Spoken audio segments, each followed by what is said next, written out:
come back home. You know what you are? Who are You we? are an ancient Israelite. Ancient Israel, that's who we are. That's who we are. So if you give me time, if you give me time, But- all that he said, no, we don't have. there are so many years. I know. Look at this. This is pages and pages of Yes. notes. And I promise we'll give more teaching. But here is my challenge to you. All right. I'm hearing some of your traditions.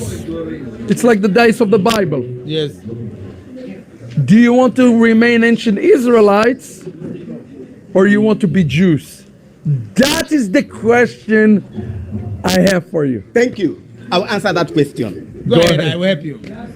After the demise of Solomon, we now have the northern and southern kingdom of Israel. Yes. So when we talk about Jews, Jews are Israelites, but all Israelites are not Jews.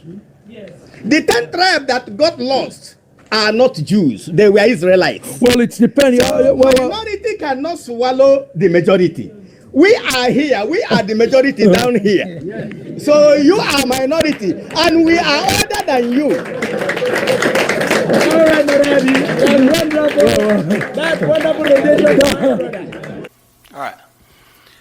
We talked about an Egyptian, not Egyptian, but an African boy about 11 years old who was taken captive, him and his sister. He was 11, his sister was 3 years old.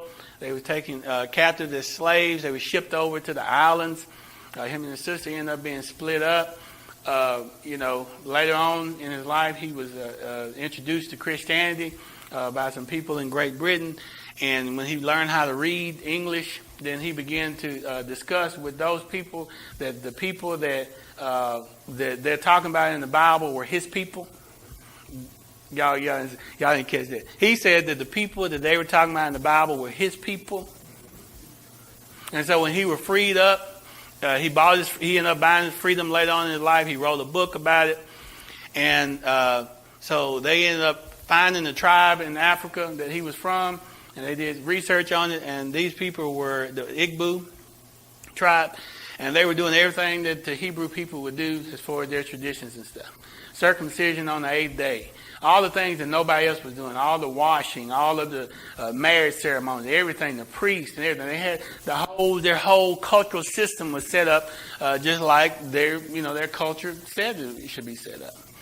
Okay, and one of the guys, in a nutshell, he said every law as stated in the Torah was being practiced by our forefathers before the advent of Christianity. In other words, he said the Christians came down and kind of messed us up.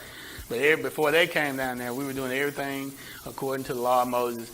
He said also we allowed a little paganism to get in there too, but that was proof of who they were. And that's how they separated themselves from the other people in Africa, because the other people in Africa didn't like them because they were different. In a 1969 memorandum for the president, Henry A. Kissinger, the National Security Advisor, quotes, "The Ibos are the wandering Jews of West Africa, the gifted, aggressive, westernized, and at best envied and resented, but mostly despised by the mass of their neighbors in the Federation." On January 2022 of this year, the Jewish rabbinate of the Obadiah Alliance have declared that the Ibos of Nigeria are descendants of ancient Israelites. According to them, the presence of Israelites along the Niger River had been known by Jewish authorities in the United Kingdom and other European nations for a while. And they support the idea that there was contact between European Jewish communities and the Igbo Israelites. All of the correspondence from the aforementioned rabbinic authorities addressed the Ibos as the brethren of the children of Israel. Accordingly, there is no doubt of their origins. Transatlantic slave ship manifests were filled with Igbo Israelites. All right. The next piece of evidence we talked about last week was the DNA evidence. Okay? Because they're different people, now it's easier to identify them genetically. And so, when you go and test an Egyptian, a black Egyptian, and you test the black West Africans, they have two different sets of DNA. And so it's been proven that the ones with the E1B1A or E3A or EV3AA from their father is a direct descendant of the Hebrew. The purpose of this is to show you that the Y haplotype, if your line wasn't infiltrated on your father's side, you can trace it all the way back to being a Hebrew. So I got mine tested, and of course I was E1B1A from the tribe Well, from Hebrew, most likely the tribe of Judah. The Ibos, who've been officially identified as descendants of ancient Israel, have a rich oral history. According to the Jewish Virtual Library, there are several so-called lost tribes among the Ibos. They are B'nai Gad, descendants of Gad, B'nai Zebulun, descendants of Zebulun, and B'nai Manasseh, descendants of Manasseh, while others have traditions of descending from the tribes of Levi, Dan, Naphtali, and Asher. The decline of the Hebrew communities of West Africa can be traced to the arrival of Muslim invaders in the 14th and 15th centuries. Many were forced to convert to Islam, sold into slavery, or simply massacred. In the face of this persecution, written traditions such as the Torah were lost.